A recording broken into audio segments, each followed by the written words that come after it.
I'm going to wait till he hits second 3. Okay, goody. All right, so Dark Bleatings, everybody. We are here with another creator author interview, and I'm here with Johnny Mains today, who is an award-winning editor and an indie author.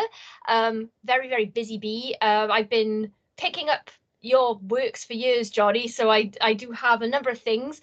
So welcome. Thank you very much. Sorry, got me sipping water. Yeah, thank you very much for having me. It's really, really kind of you to talk to me about my career. Oh no, come on now. You're welcome.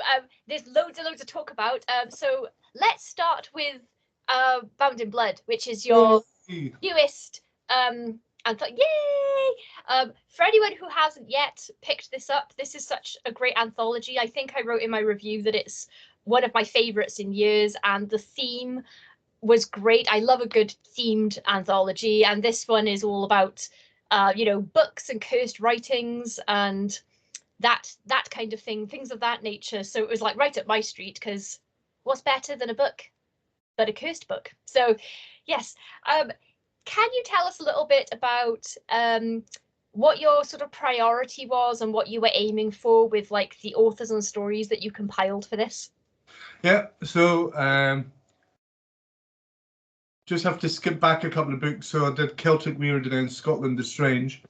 And it was Celtic Weird that really kind of raised my profile again, and in a way that I hadn't been since 2014 when I did Dead Funny. Mm-hmm. So Titan and I had been talking. I've been talking with Daniel Carpenter, and I'd left it like about a year since I first got in touch with him until I kind of approached him and said, look, it would be good to work together, because I didn't want to approach him like 3 minutes after he landed his new job.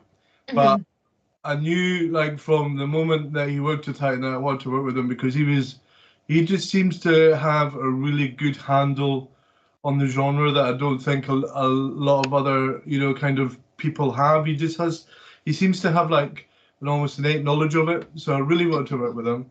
So I got in touch with him and we threw back ideas. And I was trying to find the email where all the ideas were, but I can't find it. But every single idea in the email got tossed aside by Daniel. He didn't like any of them. And then right at the end of the email, I went, and I've got this idea. It's probably not really good, but a book about cursed books, horror books and stuff.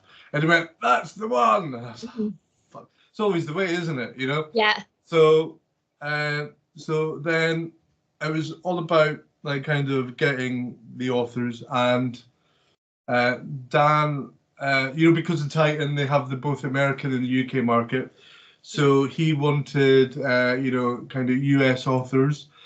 Some I know, some that I didn't. So Eric LaRocca was a familiar name to me, but I hadn't really read, kind of any of his stuff. So that was, a baptism of fire, kind of reading him for the first time. And then people like Nadia Balkin and Zinni Rocklin. These were names that, to my shame, that were new to me. But that's because I'd been out of the original anthology game for, such a long time. I was just knee deep in archives. So then I came up with my list, and I think Alma Katsu was one of the first names as well, who obviously I did know, but she just never returned my emails. So she like kind of slipped off the list. But the people that we got, I kind of went back to my Dead Funny days and got Charlie Higson and Izzy Sooty, who'd been in Dead Funny 1 and 2. Jeremy Dyson, I had Reece Shearsmith and Dead Funny. So I'm just trying to work my way through all the League of Gentlemen, and hopefully I'll have a short story by all of them in anthologies that I do in the future. And then, Ramsey, Robert Shearman, Guy Adams, A.K. Beckett, there's so many, kind of different names. And then Elizabeth Hand, who has written what I think is one of the best novellas ever published, called Near Zener. And then somebody that, that nobody really knows is Amanda de Boord, who was a friend of mine from a writing website that we were both back on in 2006, and she's like just waiting to be discovered. So she was in one of my other anthologies called The Route to Get You, and she is just she's just one of the best authors, and I really, I really hope that, she writes more, she gets published more, because she's just, I think she's the next big thing, really. So yeah. Yeah, I was just trying to look up next big thing. Yeah, yeah. The yeah, I really enjoy, like, this is such a strong anthology, because usually with an anthology, I think it's fairly normal to have, like, you like a bunch of the stories, and then maybe there are a few that you don't really like that much. But I loved everything in here. It was just like hit after hit, which is such a joy with an anthology or a collection or anything, because you just don't normally get like a full home run as a reader for, like, books with a number of authors or stories in it. So it was great. I was trying to think of my favorite one when I wrote my review, and it was so hard. Yeah. Pick a favorite. I was like, oh, maybe I'll say my top three, but it was impossible. So I landed on like one. But yeah, they were great. And yeah, some of these authors are new to me as well. So of course I've immediately gone looking for their other works, as I usually do with anthologies. Yeah, it's a great theme idea. Really, really great theme idea. Yeah, it's a weird thing, because a lot of the stories are so vastly different. Like, there's always a risk that when you work on a book like this, even though you go, give me your ideas and stuff before you go ahead with the story, so it can kind of judge and balance if any ideas are overlapping or are the same. That when I started getting those ideas, that there was nothing, that was really overlapping. So the range of different stories was quite refreshing, even though it's quite a niche subject that we're asking, and people's ideas of what a book is is good as well. It doesn't need to be, it doesn't need to be a book. It can be, however you define it, and I like that. So yeah. Yeah, the range, because that's one thing with themed anthologies, I normally find, is that they can be a little bit samey, because people tend to, think of people. I think everyone tries to think outside of the box with a themed anthology, but then they end up thinking in the same box that someone else thought of as well. But they just didn't happen here. I was really surprised that there's just no two stories alike at all. I have minimal experience. I've co-edited one anthology. It was ghost themed, and I'm currently working with co-editing a werewolf themed one, and that's what I'm kind of looking for in the stories, is stuff that isn't like the typical kind of story that you might get for the genre. But it's like, it's really hard to pick these things. When you were deciding what order to put them in, were you just thinking like put things together next to each other that are like really far apart thematically, or did you have a thought process for that?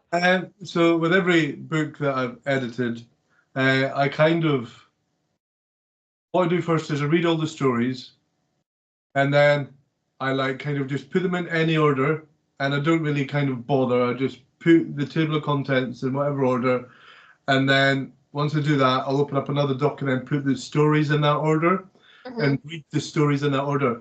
With this book, it was about, I think it was about 4 or 5 different versions of the book before I was happy with the way. I don't look for any. I don't look for any. I don't look for any real kind of structure, or it's just all about.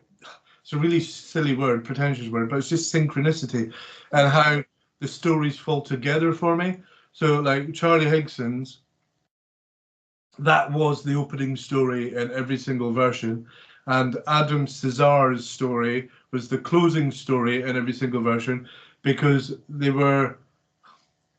both like kind of were based on scripts in a way, and film and all that kind of stuff. So I wanted them to be the not to be too close together. So the only place for them to be was as far apart as possible. But then with everything else, and it was just like kind of seeing how it went. And Robert Shearman's was one of the last stories that came in. It was the last story that came in. And so like I had to like kind of read it all again, and I kind of put it in its place where I thought it would go. And luckily, after Ramses and before Guy's, it just feels right. I don't know. You just, I think after a while you just get the knack Mhm. of how a story should go. I was once talking to an editor who will name unnamed, but he used to do a really strange thing of only reading like the first paragraph and the end paragraph and knowing if a story was good or not. And that's a bit weird.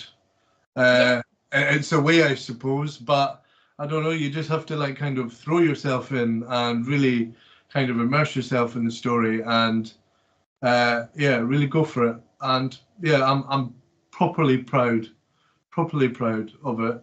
And we were It's to have, yeah, thank you. We were to have Christopher Priest in the book, but he had cancer and he died, and that's why Robert Shearman is in this book, because he wasn't in the first list. Mhm. You know, I did have plans to use him in the next book I was going to do with him, but I knew that if I wanted something really quick and really amazing, he would write a short story, and then I had to write a short story myself for no other reason. We just had to make up the word count with what, you know, Chris would have written. So, yeah, I wrote 8,000 words in a day, like first Wow. draft.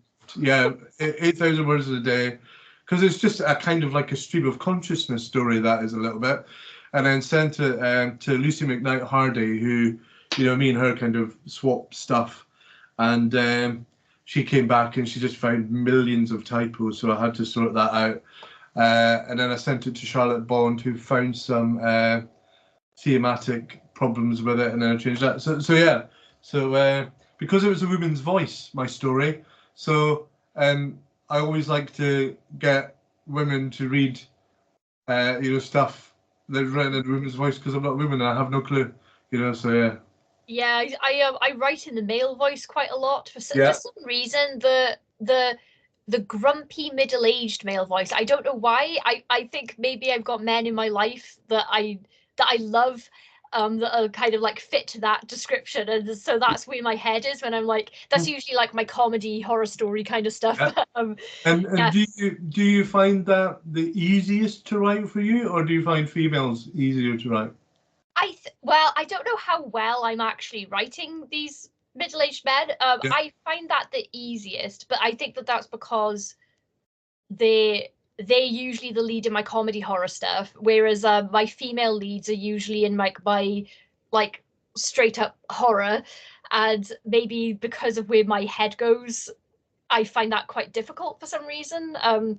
But I'm a weirdly thinking person anyway, so I don't know how well I'm capturing any of these people, truth be told, Johnny.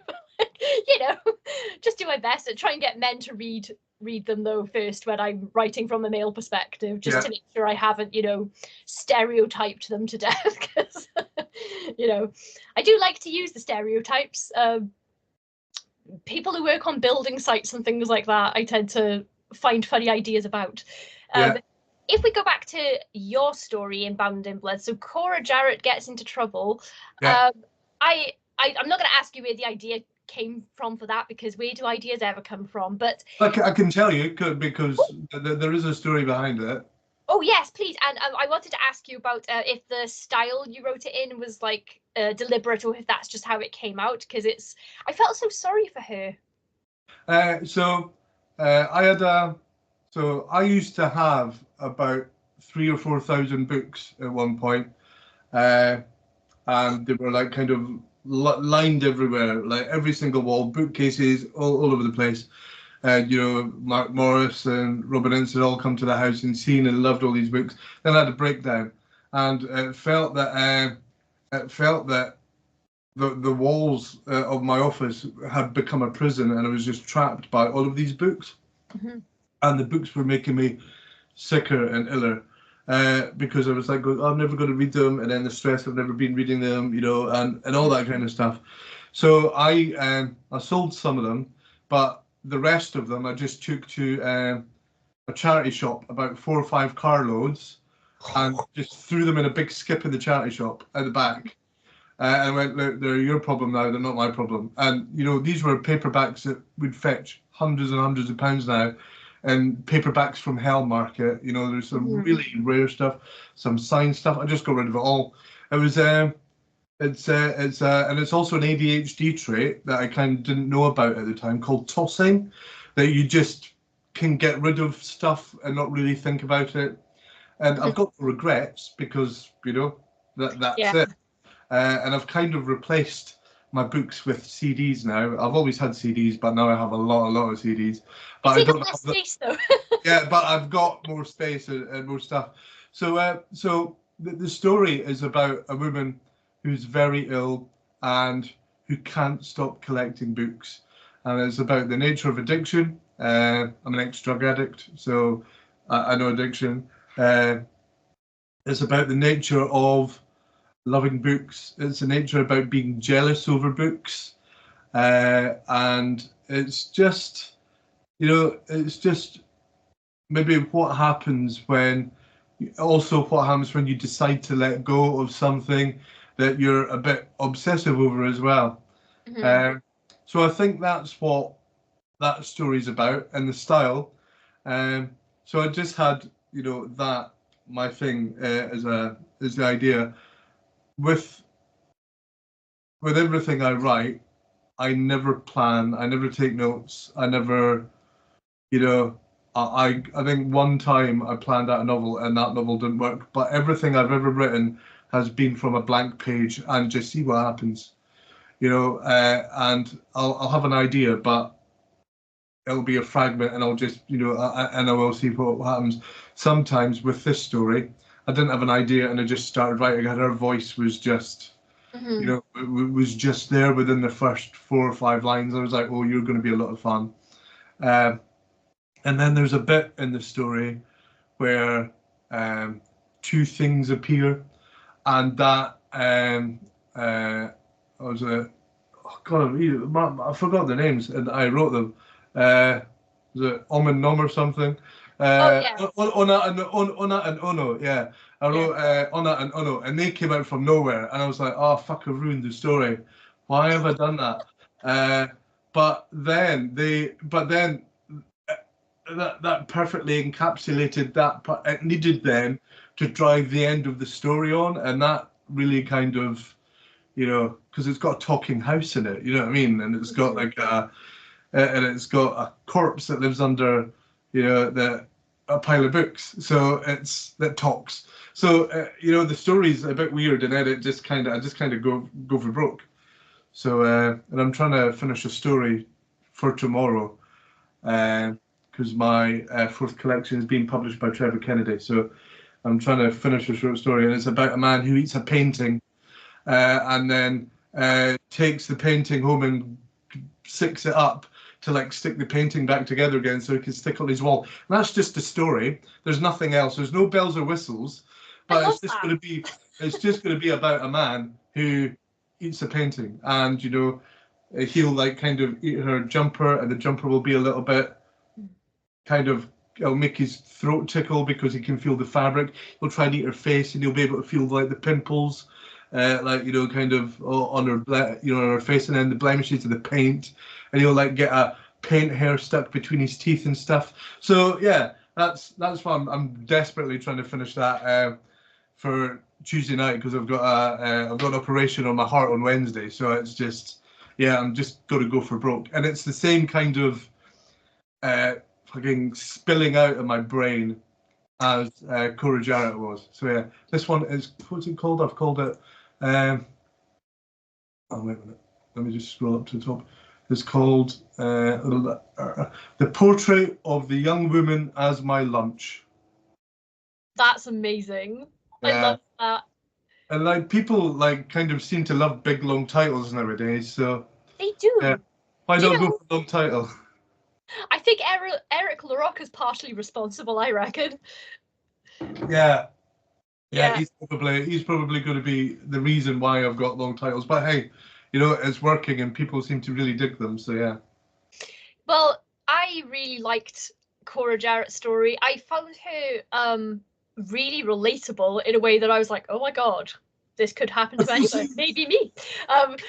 Because I've got a bit of I don't have OCD or anything like that, but I am obsessive about my books. And if I read, if someone sends me a review request or something, I usually take digital copies. But then if I like the book, I buy a physical copy because I've read it. So now I have to shelve it. And I did run out of room at one point, so I took a bunch of books to the charity shop, and it was even books that that I really didn't like that I was getting rid of, and I still regret it. I still think about them. Like I remember where they were. Do you go back to that charity shop on the off chance that one of those books will still be there so you can rebuy it back? I've bought books back from there before and then thought, oh gosh, but then I know that that's probably a little bit unhinged, and I'm not like it about anything else. You know, I do an annual deep clean of my house, which I've just done, and like get rid of loads of like anything that I don't think about basically that's in a cupboard I get rid of. But books are different for some reason. So I got rid of 300 CDs not that long ago. Just had a clean. So if I get rid of a lot, I could get a lot in. And what we do is we take them to the farthest away charity shop. So there's a really ball ache to get to, so that you know that you're not going to make that journey back there for a long time. And that's the trick. I have a friend that lives locally that messaged me once, and he was like, oh, I just did a charity shop haul of a load of horror books. Have you heard of any of these? And he'd basically bought all of the books that I'd just left there. Oh, that's fantastic. I was like, funny. Yeah. Speaking of, I'm circling, this is a slight segue about the female perspective, because you have got a trilogy of anthologies, right? I don't think I've got all three, but the Ghosts trilogy? All right, yeah. So a suggestion of ghosts, or obscurity of ghosts, and then Remember the Dead at Halloween and Christmas. That's good, but yeah, but the first two are, and Finality of Ghosts never came out. It was one I was working on, but that's just on the hard drive. I just kind of fell apart around about that time, and I just couldn't be arsed doing it. But the first two books, they're short stories by Victorian female authors. Such an interesting idea for a series of collections like that. I read just before we started. I have read at least one of these, and I have them somewhere, but I don't know where, because I've got books in bulk. I haven't finished them yet. But is it stories between 1850 and 1903? So, yeah, is that the second one? I think I just read that about the trilogy in general, but like maybe it was the second one. But so what was it about? Yeah, that time period, and specifically female written horror, that interested you? So I have I had friends, Hugh Lamb, Richard Dolby, and Mike Ashley.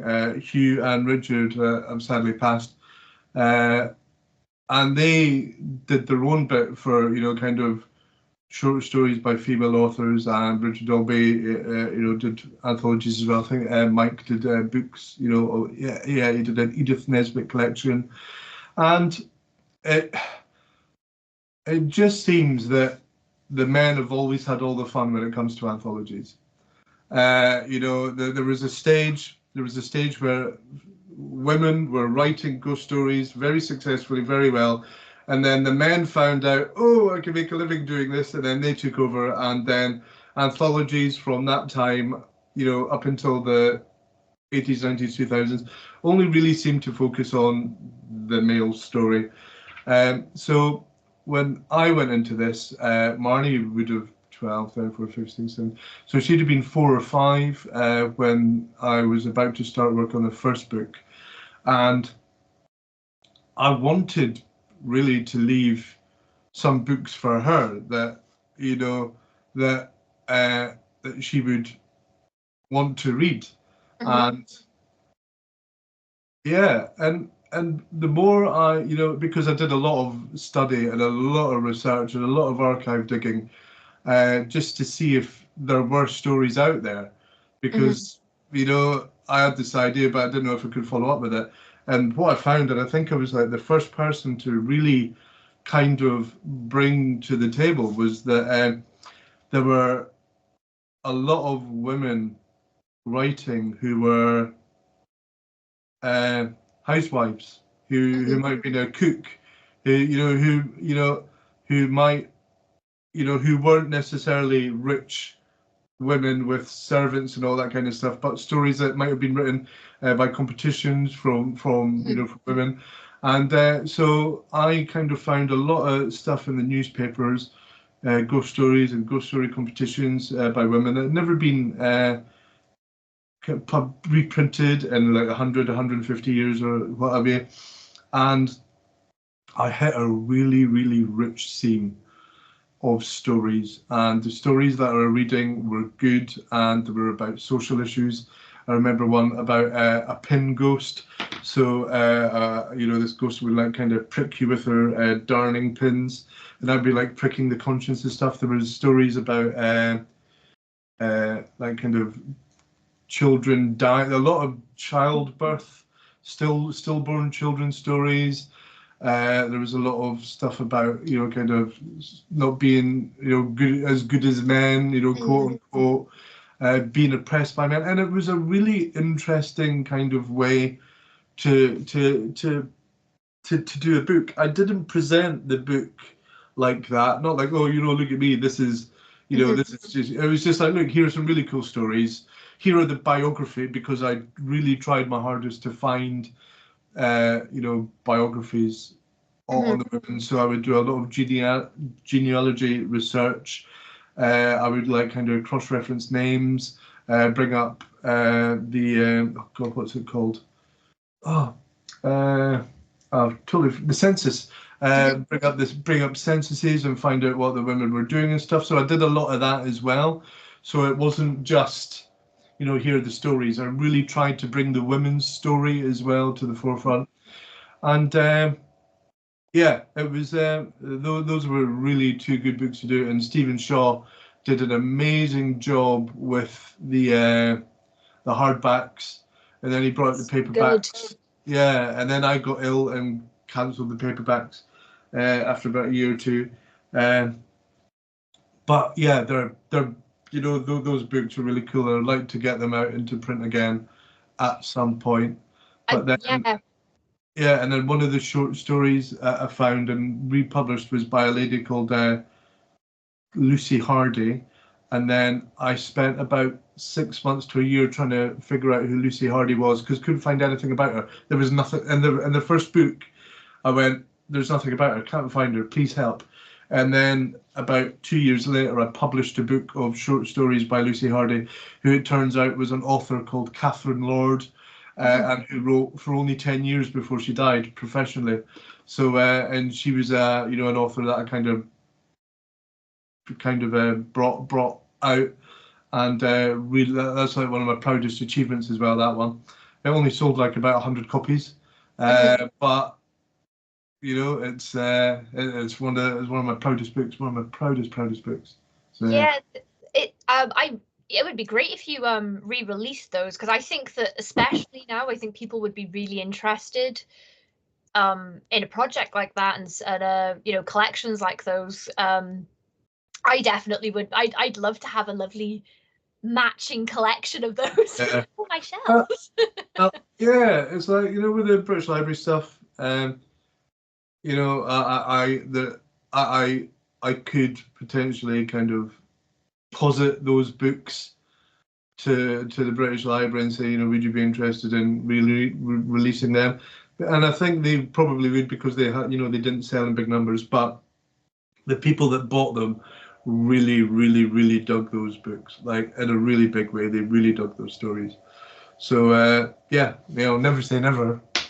Yeah, I really appreciate that kind of project, Johnny, because I think that female written horror is on the rise, like in like the social spheres now. There's not as much it's not as disproportionate as it was, but it still is quite a bit. And you can see that if you go to events and stuff by just like the number of people with stalls and everything. It's very male, it's still very male dominated. Yeah. And I read a few studies this year about readership, and if I say this wrong, I'm very sorry. I'll put the article in the description of this video anyway. But I think that the statistic was something like 80% of men don't even read books written by women. What? Something like that. And it was a really shockingly high proportion of so male readership apparently is about 50-50.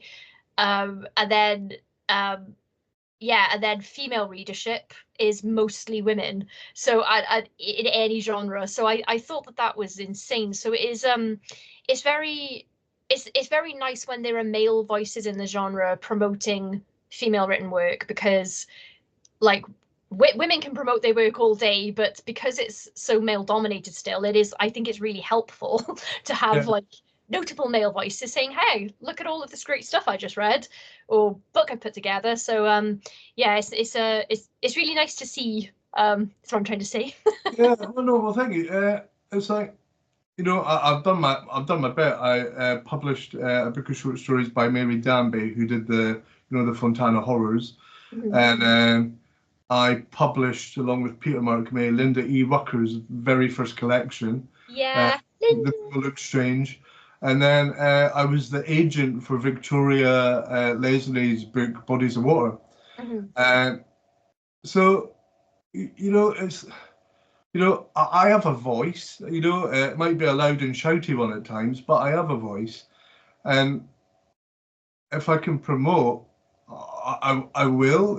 I really enjoy reading women's fiction. That's just, that's just the be all and the end all. They can get to places I think that men, just simply will never understand. It's like men who write in women's voices, I don't really know that many. I can't do it. I try, but I can't do it. Oh, you're not bad. You're not bad, John. Well, thank you. But it's just, I don't know. I just really like reading short stories by women. Like Angela Slatter wrote a book, and so did Priya, short story, for the book, Bound in Blood. And those two really kind of got under my skin a lot. Those were like, especially Priya's, fucking hell. I know. Because that is a sensual and scary but very feminist and yet anti-feminist story all at once. And it's like it's a man and anti-man story as well. It's everything, but it just works. And I'm getting goose pimples just talking about it. She's good, isn't she, Priya? She always manages to like encapsulate so much. And I find Gemma Amora is very much like that for me as well, because she goes. I think because people have different life experiences, and obviously, childbirth and postnatal depression, that kind of stuff is not going to be experienced by any cis men. So it's I've never had children myself, but so when sometimes I put her books down, I'm like, I don't want to now. But like, because she's exploring like the dark side of stuff so well. But yeah, I love authors that can talk about so many different things in one. And it's what were your like first few things that you can remember loving from the horror genre? Like what initiated you? Yeah, so I think I've been thinking about this a lot recently. There was I was in primary school, so I went to a primary school. It was called Melrose Grammar School. It wasn't a grammar school in the grammar school sense, but it was called Melrose Grammar School. And it was a really old, austere-looking building, Victorian, and so there was like wood paneling on the walls. It was all dark, and there was this, and I used to like kind of not a very lonely child, and I just used to be alone at lunch, and I would sit in the classrooms on my own at lunch, and there was I just kind of opening up all the cupboards in the classroom one day. Like there was about 20 cupboards in his classroom. I was just opening them up, and there was this box of books, blue leather-bound books, blue leather-bound book, and I picked it up, and there was a short story in it, and it was The Judge's House by Bram Stoker, and I think I was about 8 or 9 because I left that school when I was 10, and I read that short story, and it's terrifying short story. Malcolm Malcolmson goes up to study and stuff, and then the judge, in a painting, comes to life. And that story, I think, was probably my first experience of horror. And then I watched Zulu with my dad on telly, and that was a really, really scary film because it was just murder and war and fire, like things being put on fire. Mm-hmm. Was terrifying. And then I must have watched Jaws at some point because I used to have night terrors as a child that were just shark based. So it'd just be inky blackness. You couldn't see the shark, you couldn't hear the shark, and you weren't in water. It was just like a black void, but you knew the shark was there and it was coming for you. And I would have these screaming night terrors about that. And then when I was like 13 years old, my dad bought me a copy of the 13th Pambrica Horror Stories from a bring and buy sale. Mm-hmm. And I took that home, and there was a short story in there called Spinalonga by John Ware about a guy that goes to an island, Spinalonga, and wants to steal something from a derelict, ruined church. And this priest goes, no, you shouldn't take it.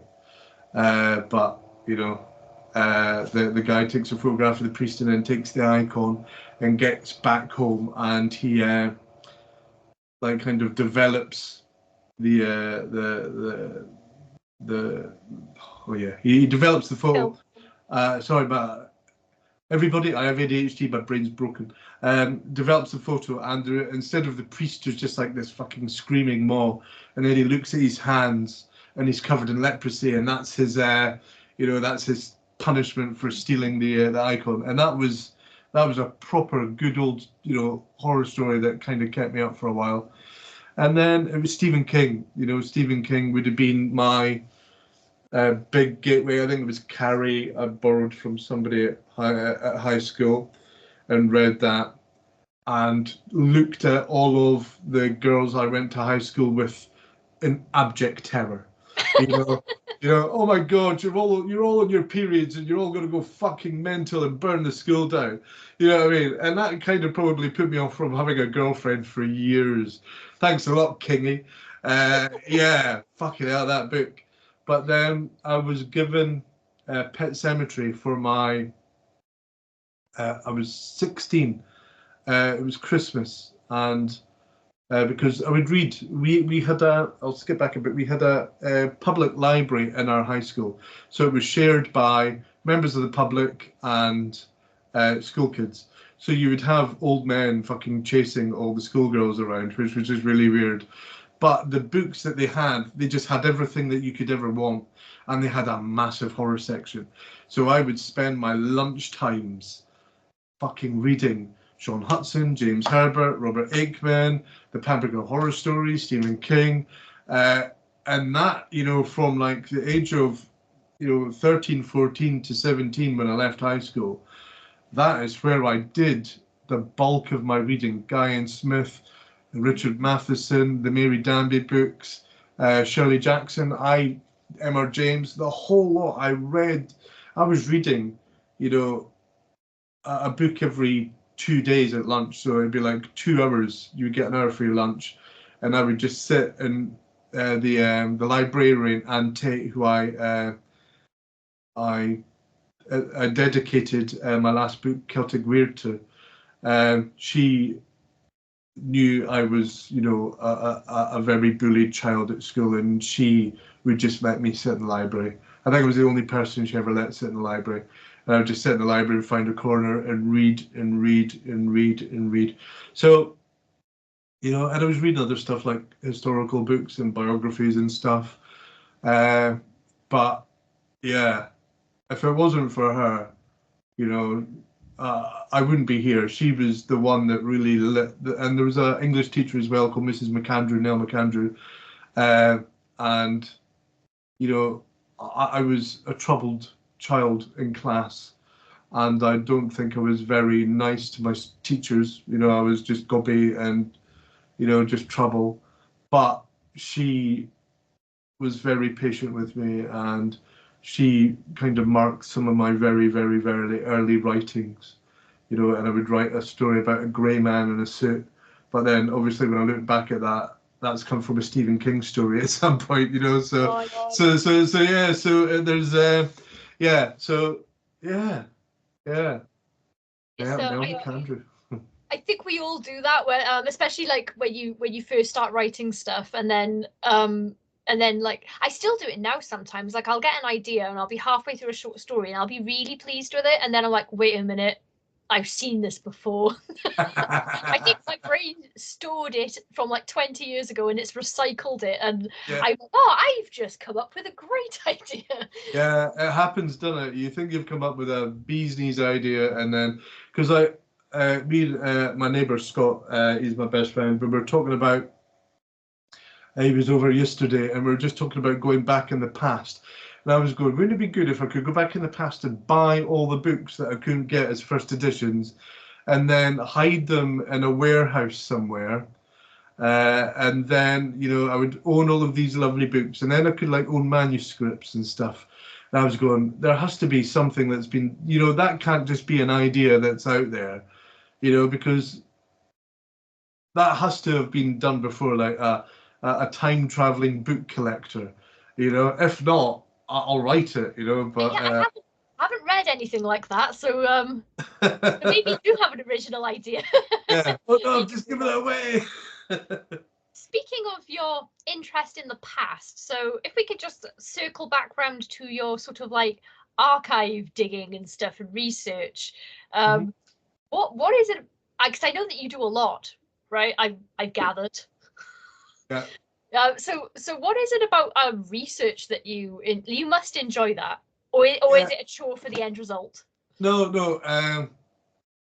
Because of my neurodivergencies, I really like boring stuff. So I like doing repetitive tasks.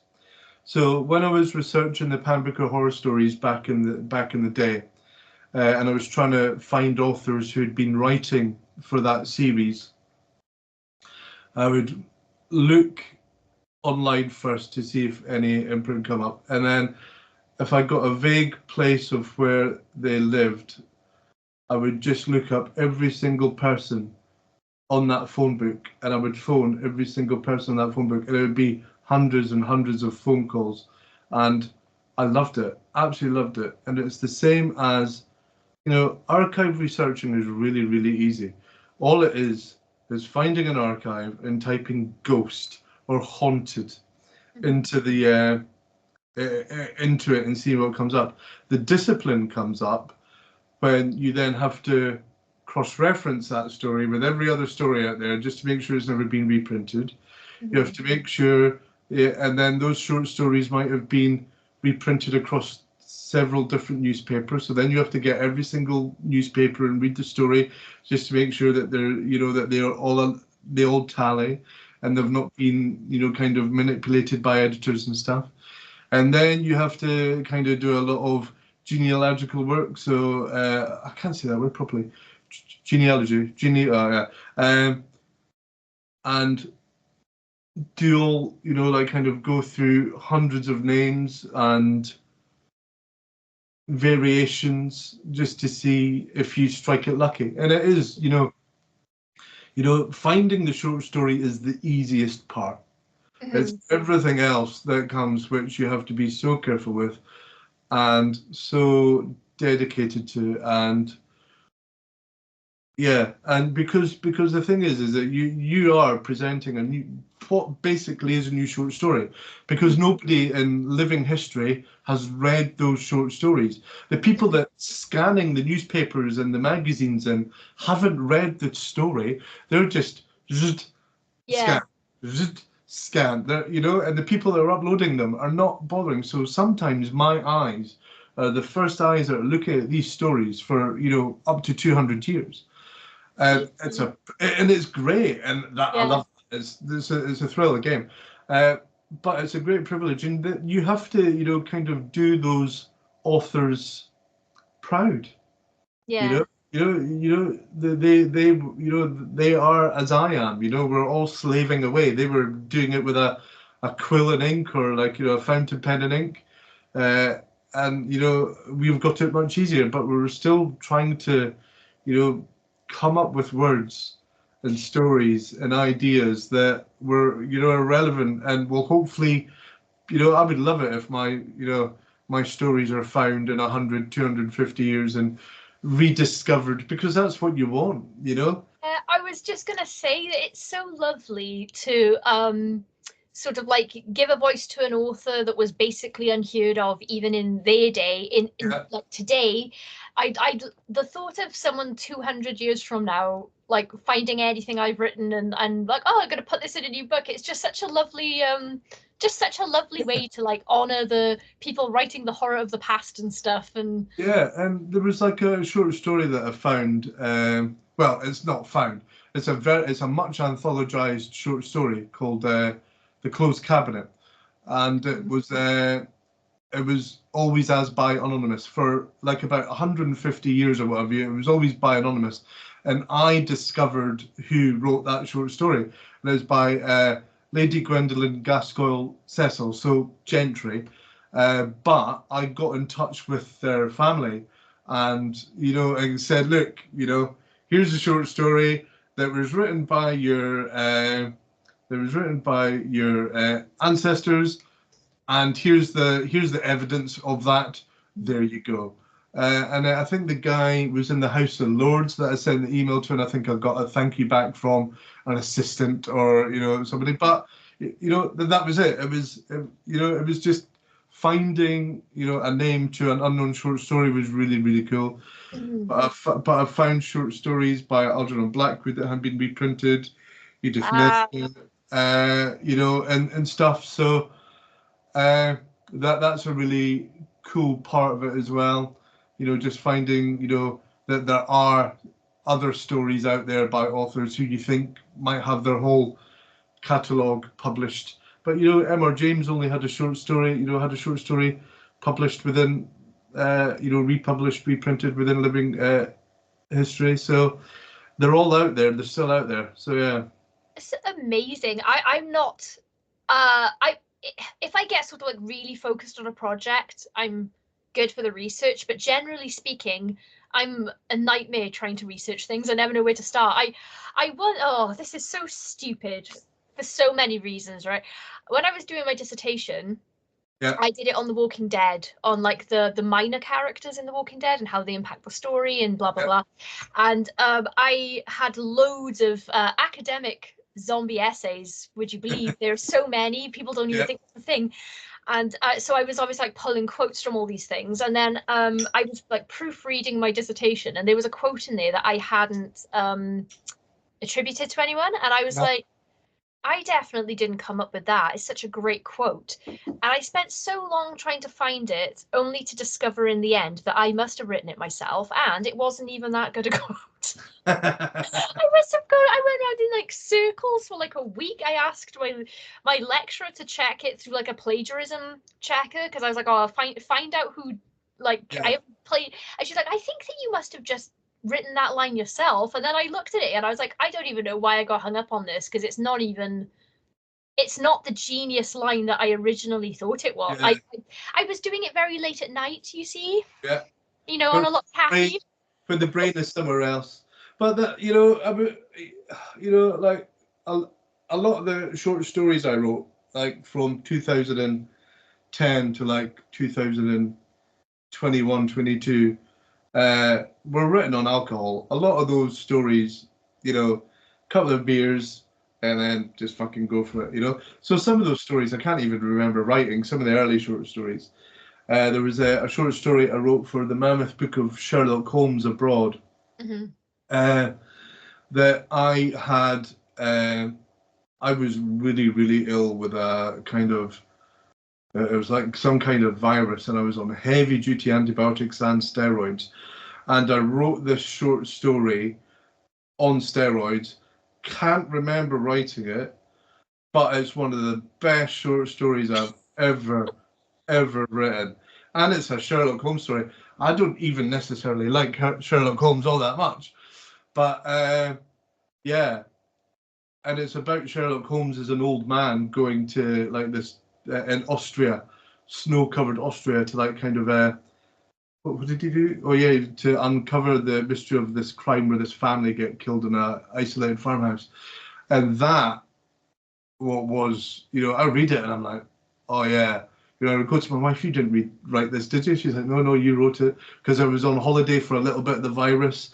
And where was I? I was in like some kind of Pontins hall where there was like horrible entertainment going on in front of me. And I'm like dying, going, writing this stuff on a notepad. And then coming home and I'm really, really ill. And the deadline is like about 3 days away. And I'm just like going, but, you know, what I do remember is Simon Clark, the editor, rewriting the ending. He wrote the last like 5-10 lines of that short story because I had clearly just given up by that point. You know? I blame Pontins.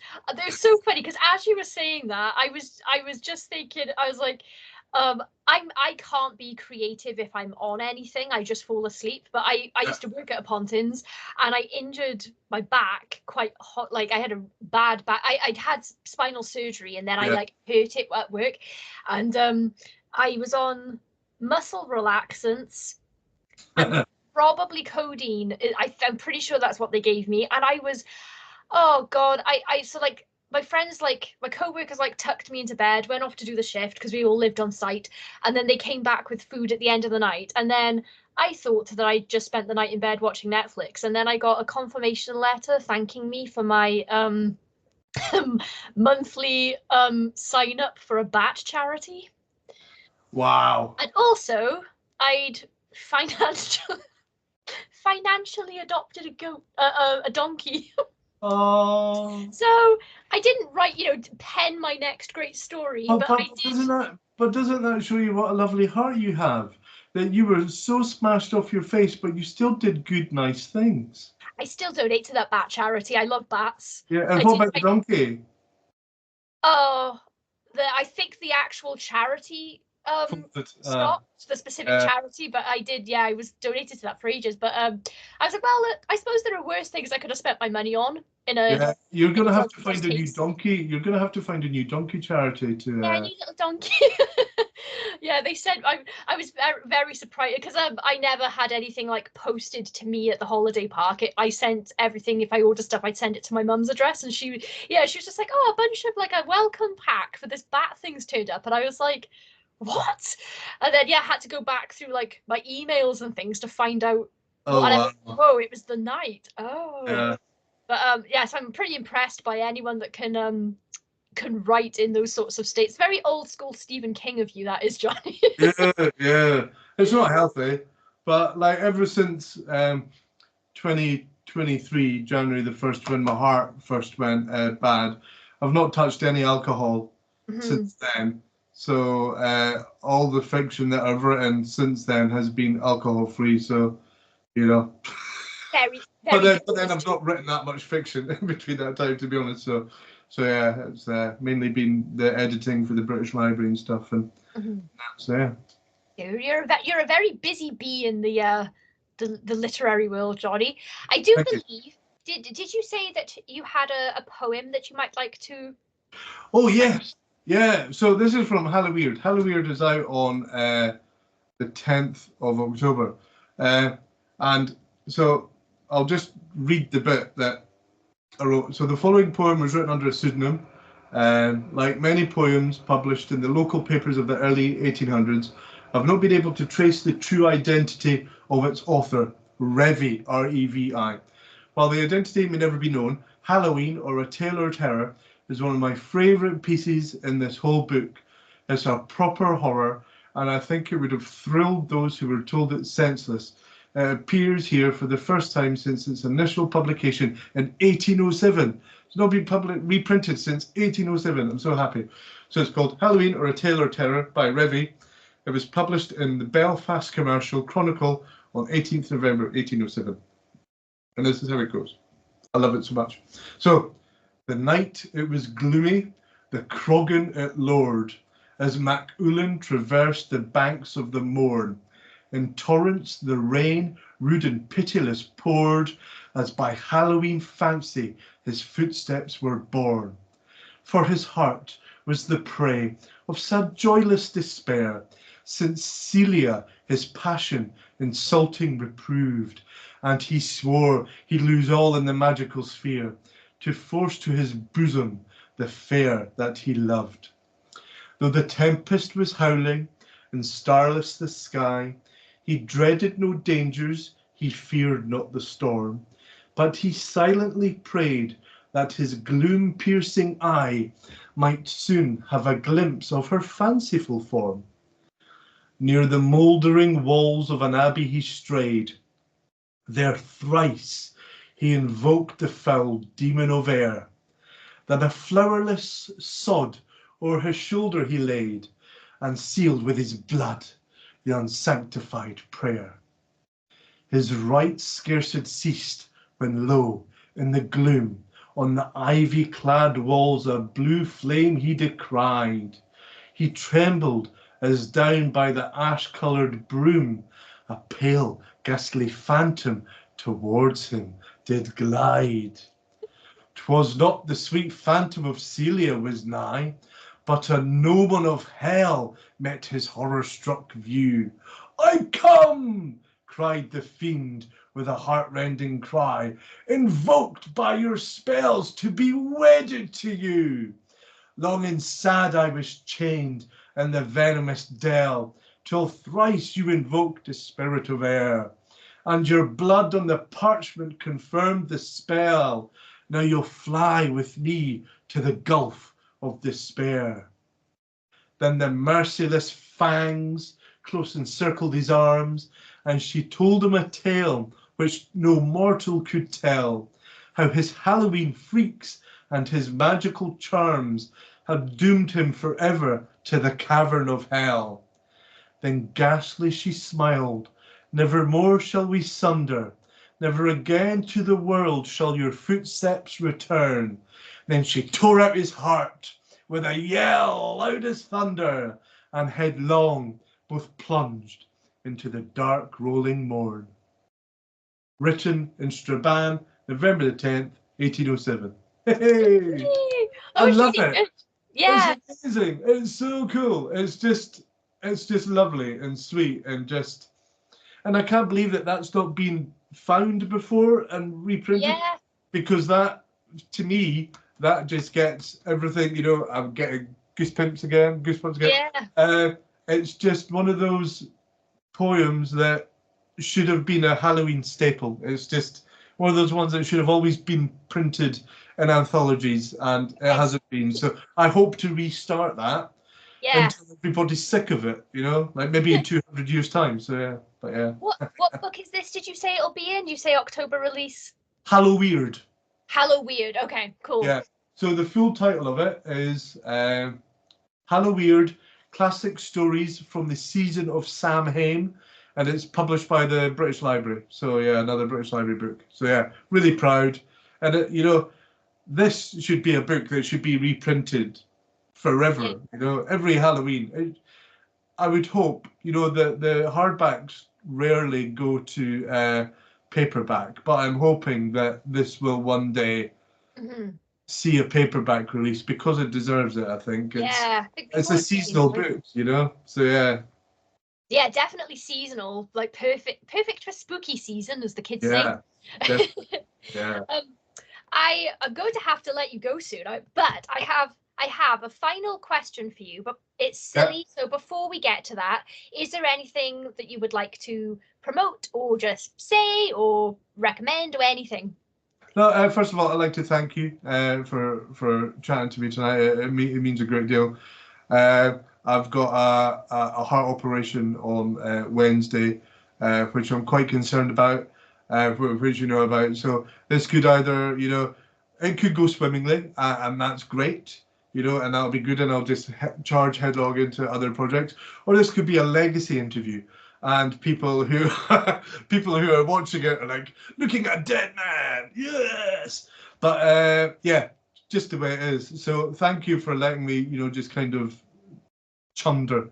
I think the word is, yeah, chunter. Yeah, but now, yeah, Bound in Blood. Kind of.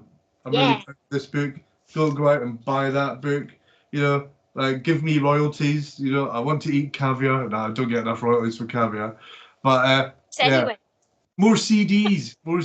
Yeah, more CDs. Yeah, but I'm working on the second book. In the series, which is about music, and it's called Blood on the Tracks. Oh, amazing! Yeah, so that's quite cool. Got some really good authors lined up for that one. Okay, so this is like the long-running segment of Do You Know What This Is? Okay. This is supposed to be from a franchise that you absolutely, you definitely know this book/film. It doesn't look like it's supposed to. So can you guess what this is supposed to be? My God, that's insane. I do love it though. Look at its tongue. Right, so Monsters Inc. wasn't a book, so it can't be that, although it does have the same colours as Sully. Yeah, it does. But no, yes, it's not from Monsters Inc. Is it like a kind of weird mutant version of the Cheshire Cat from Alice in Wonderland? No, but that's really close. No.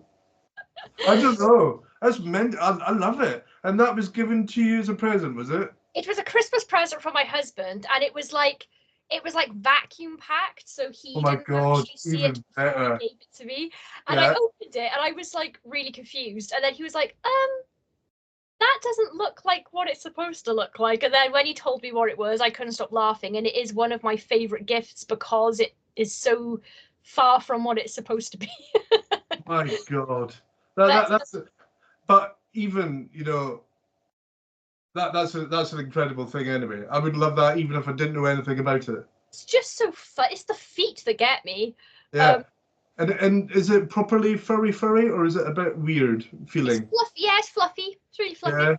Yeah. So if anyone in the comments, if you would like to take a guess at what you think this is supposed to be, there is a prize if you guess correctly. I've not won the prize.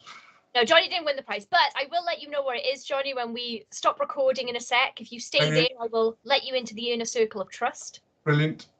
But yes, so for now, I guess we will be signing off, and I'm wishing you all the luck on Wednesday, Johnny. I'm sure that you're in safe, capable hands. But yeah, it was an absolute pleasure having you. You were on my list of people to ask on anyway. So yeah, really happy that we got to do this today. So shall we do part 2 in the future? Yes, please. Right. Right, that's a deal. All right then. Okay. I'm holding you to it. Because I didn't even get halfway through my questions, so I got plenty more for you. I will put everything that we've discussed. I'll put the links for everything in the description, so you can find all of Johnny's work and everything. Thank you once again for being here. And our sign off is bleat, Johnny. So it's going to say bye and bleat. Bleat.